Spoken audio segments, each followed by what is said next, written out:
ये सास पंजाबी में कहावत है, सास चंगी होवे या ते दीवार ते टंगी होवे। संगीता की शादी भी एक ऐसे ही घर में होती है जहां उसकी सास दीवार पर टंगी होती है। ससुर और पति शादी के पहले दिन उसे सास के फोटो के सामने ले जाते हैं, जहां ससुर जी कहते हैं, बेटा बेटा संगीता, ये तुम्हारी सास थी, बहुत नेक और भली, लेकिन थोड़ी गुस्सैल थी। गुस्सा आने पर सब तहस नहस कर देती थी, पर अब ये इस दुनिया में नहीं है।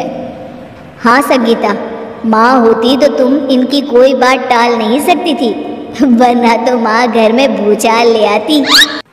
संगीता मन में खुश होती है कि अच्छा है कि ऐसी औरत अब इस घर में नहीं है, लेकिन दिखावे के लिए वो जैसे ही सास की फोटो के सामने हाथ जोड़कर खड़ी होती है, ये क्या, सास उसे देखकर मुस्कुराने लगी।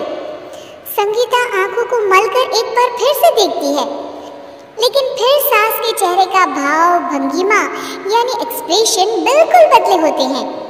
वो अपने पति और ससुर को कहती है, माँ की तस्वीर तो स्माइल कर रही है। ना ना बेटी, ये कैसे संभव है? जरूर तुम्हें कोई गलती हुई होगी, ऐसा कैसे हो सकता है? लगता है तुम शादी की सारी फॉर्मेलिटी करते करते थक गई हो, तुम्हें आराम की जरूरत है संगीता। खैर, सारे संगीता की बात को इग्नोर कर कमरे में चले जाते हैं।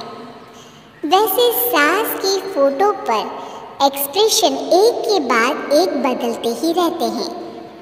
सुबह होती है, पति और ससुर को काम पर भेजकर संगीता कमरे की सफाई करने में लग जाती है कि तभी उसे आवाज आती है, टेबल ठीक से साफ करो। ऐसे भी कोई टेबल साफ करता है? इससे अच्छा तो ये गंदा ही था। किसी औरत की आवाज सुन संगीता दंग रह जाती है और सोचने लगती है कि आवाज कहाँ से आई। आवाज को नजरअंदाज कर वो फिर से अपना काम करना शुरू करती है, लेकिन इस बार तो आवाज बिल्कुल उसके कान के पास से आती है। मेरा घर है ये, जब तक मैं थी चमका कर रखती थी, हर एक चीज शीशे की तरह थी। तुम्हें तो ना सफाई आती है ना कुछ पता है। क्यों तुम्हें मेरे घर की जिम्मेदारी दे दी गई है? पता नहीं तुमने मेरे बेटे को क्या दिखाई दिया।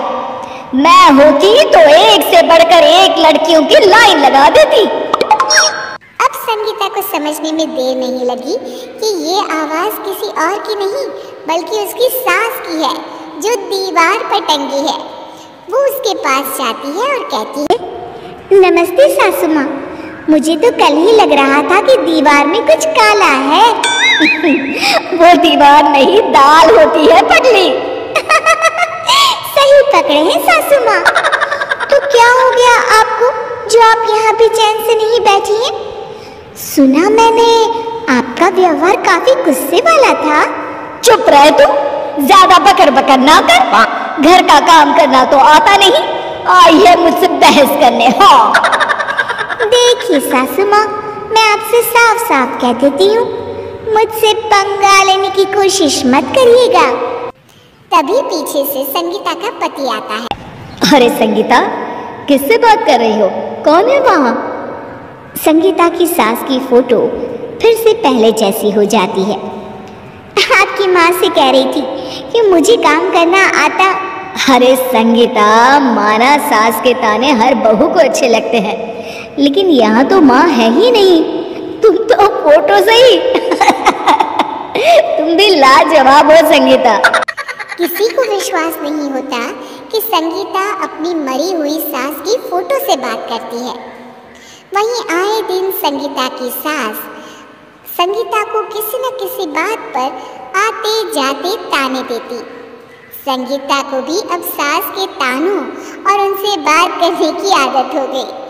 वो कभी खानदान की कहानी तो कभी तीज त्योहार कैसे मनाएं या किसी व्यंजन की रेसिपी सास से ही पूछती। सारा दिन घर में अकेली संगीता की सास अब उसके लिए तानों के साथ पक्की साथी की तरह भी रहने लगी थी, जो किसी और को नहीं बल्कि संगीता को ही सुनाई देती। तो देखा आपने, सास बहू का रिश्ता हर रिश्ते से ऊपर होता है, फिर चाहे वो खट्टा हो